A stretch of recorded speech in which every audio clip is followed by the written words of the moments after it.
بسم اللہ الرحمن الرحیم بسم اللہ وحدہ والصلاۃ والسلام علی رسول اللہ اما بعد۔ محترم ناظرین، 18 ذوالحجہ کو ہمارے جو اہل تشیع ہیں یہ اس دن میں عید مناتے ہیں، عید غدیر کے نام پہ۔ اور یہ عید کیوں مناتے ہیں، عید منانے کی وجہ یہ اس میں حوالے سے کیا بتاتے ہیں؟ وہ اس حوالے سے عید منانے کی جو وجہ ہے وہ یہ بتاتے ہیں کہ 18 ذوالحجہ کو نبی علیہ الصلوۃ والسلام نے غدیر خم کے مقام پہ نبی علیہ الصلوۃ والسلام نے خطبہ ارشاد فرمایا تھا، اور اسپیشل خطبہ ارشاد فرمایا تھا، سیدنا علی رضی اللہ تعالیٰ عنہ کی خلافت کا اعلان فرمایا تھا۔ تو اس خوشی کے اندر وہ اس کو عید سمجھتے ہیں اور عید مناتے ہیں، جبکہ آئیے حقیقت جانتے ہیں کہ یہ جو غدیر خم کا واقعہ اور قصہ ہے یا کہانی ہے، اس کی حقیقت کیا ہے۔ یہ حقیقت میں پہلے بھی بیان کر چکا ہوں، ابھی بھی مختصر انداز میں بیان کرنے کی کوشش کروں گا، جو اہل ذوق ہیں، جو تحقیق کا شوق رکھتے ہیں ان لوگوں کے لیے۔ ہاں، جو میز انجینئر کے مکلف یا بلائنڈ اسٹوڈنٹس ہیں یا ایسے لوگ ہیں جو تعصب کی نظر سے دیکھنے والے ہیں، ان کے لیے نہیں ہے، جو تحقیق رکھنے والے ہیں ان کے لیے ہے۔ اب سب سے پہلے آتے ہیں کہ نبی علیہ الصلوۃ والسلام نے خطبہ ارشاد فرمایا تھا کیا نہیں فرمایا تھا، اس کے حقائق کیا ہیں؟ جبکہ یہ جو روافظ ہیں یہ تو کہتے ہیں کہ نبی علیہ الصلوۃ والسلام نے سیدنا علی رضی اللہ تعالیٰ کی خلافت کا اعلان فرمایا تھا، بڑا وسیع و عریض خطبہ ارشاد فرمایا، منبر تیار کروایا گیا، بعض کہتے ہیں کہ اونچی جگہ بنائی گئی، سیدنا علی رضی اللہ عنہ کھڑا کیا گیا، نبی علیہ الصلوۃ والسلام نے ہاتھ پکڑا، ہاتھ کو بلند کیا، اور بلند فرمانے کے بعد نبی علیہ الصلوۃ والسلام نے سیدنا علی رضی اللہ عنہ کے فضائل بیان کیے اور سیدنا علی رضی اللہ عنہ کی خلافت بلا فصل کا اعلان فرمایا۔ جبکہ پھر کہتے ہیں کہ قرآن مجید کی آیت نازل ہوئی، الیوم اکملت لکم دینکم واتممت علیکم نعمتی ورضیت لکم الاسلام دینا۔ یہ ساری کی ساری باتیں جو ہیں یہ جھوٹ ہیں۔ اس حوالے سے جو سچ کیا ہے وہ آپ لوگوں کے سامنے مختصر انداز میں رکھنے کی کوشش کروں گا۔ سب سے پہلی بات تو یہ ہے کہ کیا نبی علیہ الصلوۃ والسلام نے وہاں پہ خم کے مقام پہ کوئی خطبہ ارشاد فرمایا تھا؟ تو اس کا جواب یہ ہے کہ جی بالکل، نبی علیہ الصلوۃ والسلام نے خطبہ ارشاد فرمایا تھا۔ نبی علیہ الصلوۃ والسلام نے خطبے کے اندر کیا کیا ارشاد فرمایا تھا، کیا کیا چیز نبی علیہ الصلوۃ والسلام سے ثابت ہوتی ہے، ملتی ہے، وہ آپ لوگوں کے سامنے رکھنے لگا ہوں۔ سب سے پہلی بات کہ نبی علیہ الصلوۃ والسلام نے خطبہ ارشاد فرمایا تھا، اور کیوں خطبہ ارشاد فرمایا تھا، اس کی وجہ کیا ہے۔ تو جب ہم اس کا پس منظر جاننے کی کوشش کرتے ہیں تو ہمیں یہ پتہ چلتا ہے کہ نبی علیہ الصلوۃ والسلام نے حج سے پہلے سیدنا علی رضی اللہ تعالیٰ کو یمن کی طرف بھیجا تھا۔ تو نبی علیہ الصلوۃ والسلام نے کچھ لوگوں کو ساتھ میں ایک دستے کی صورت میں سیدنا علی رضی اللہ تعالیٰ کی کمان میں امیر بنا کے سیدنا علی رضی اللہ تعالیٰ کو نبی علیہ الصلوۃ والسلام نے وہاں پہ بھیجا تھا۔ اب ہوا یہ کہ لوگ وہاں سے واپس آئے تو بہت سارے لوگ جو تھے وہ سیدنا علی رضی اللہ تعالیٰ کی جو کمان کے اندر تھے، انہوں نے آ کے نبی علیہ الصلوۃ والسلام سے سیدنا علی رضی اللہ تعالیٰ کی شکایات کی۔ اچھا، وہ کیا کیا شکایات کی؟ جو دو بڑی باتیں ہیں، ایک یہ کہ نبی علیہ الصلوۃ والسلام نے صدقہ وصول کرنے کے لیے یمن بھیجا تھا، تو سیدنا علی رضی اللہ عنہ نے صدقے کو اونٹ وہاں سے حاصل کیے، ان میں سے ایک اونٹنی سیدنا علی رضی اللہ عنہ نے اپنے پاس رکھ لی۔ لوگوں کو یہ بات بالکل ناگوار اور ناپسند گزری۔ دوسرا یہ کہ صدقے کے جو دوسرے اونٹ تھے، لوگوں کے پاس کوئی اچھی سواریاں نہیں تھی، انہوں نے سیدنا علی رضی اللہ عنہ سے وہ صدقے کے اونٹ سواری کے طور پہ استعمال کرنے کی اجازت مانگی، چونکہ امیر تھے، ان سے اجازت مانگی، انہوں نے اجازت نہیں دی۔ یہ دوسری جو بات تھی لوگوں کو یہ ناگوار اور ناپسندیدہ گزری، تو پھر انہوں نے رسول اللہ صلی اللہ علیہ وسلم سے اس بات کی شکایت کی۔ اب پہلی بات کہ سیدنا علی رضی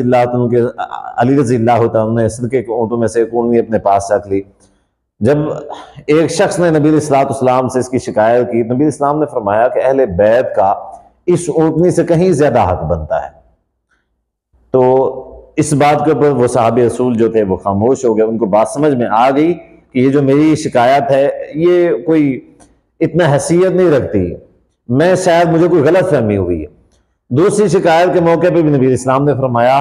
کہ علی رضی اللہ عنہ جو کیا ہے وہ حق کیا ہے، تمہیں اس چیز کی اجازت نہیں دی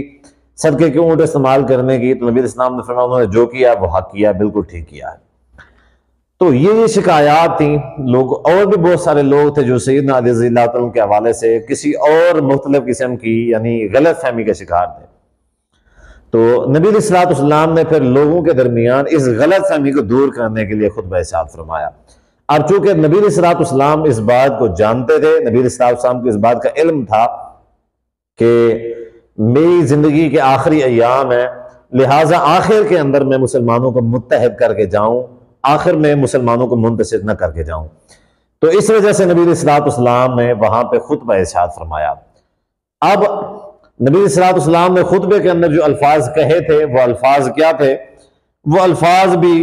کچھ اس طریقے سے نبی علیہ الصلوۃ والسلام نے فرمایا فَإِنَّمَا أَنَا بَشَرٌ يُوشِكُ أَن يَأْتِيَ رَسُولُ رَبِّي فَأَجِيبَ۔ نبی علیہ السلام نے فرمایا کہ میں بشر ہوں اور مجھے اس بات کا گمان ہے کہ ہو سکتا ہے کہ ان قریب اللہ تعالیٰ کا قاصد میرے پاس آ جائے اور میں اس کی جو ہے نا مجھے بلانے کے لیے، دعوت دینے کے لیے، اور اس کی دعوت کو قبول کر لوں۔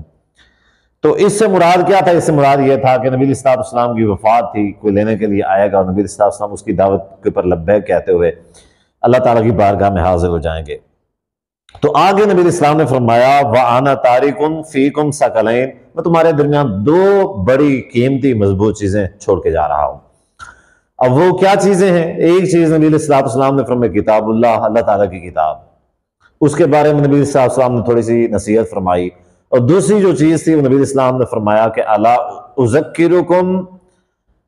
فی اہل بیتی، اذکرکم اللہ فی اہل بیتی، کہ خبردار میں تمہیں اپنے اہل بیت کے بارے میں اللہ تعالیٰ سے ڈراتا ہوں۔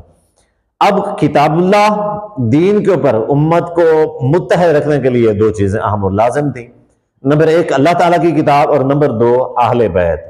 یعنی کتاب اللہ کو متنازع بنا دیا جاتا، امت منتشر ہو جاتی، اہل بیت کی اہمیت اور قدر اگر کھو جاتی تو یہ بھی امت کے منتشر ہونے کے لیے جو ہے نا منتشر ہونے کی وجہ بنتا۔ تو اس وجہ سے نبی علیہ الصلوۃ والسلام نے سیدنا علی رضی اللہ عنہ کی بھی ضمناً جو ہے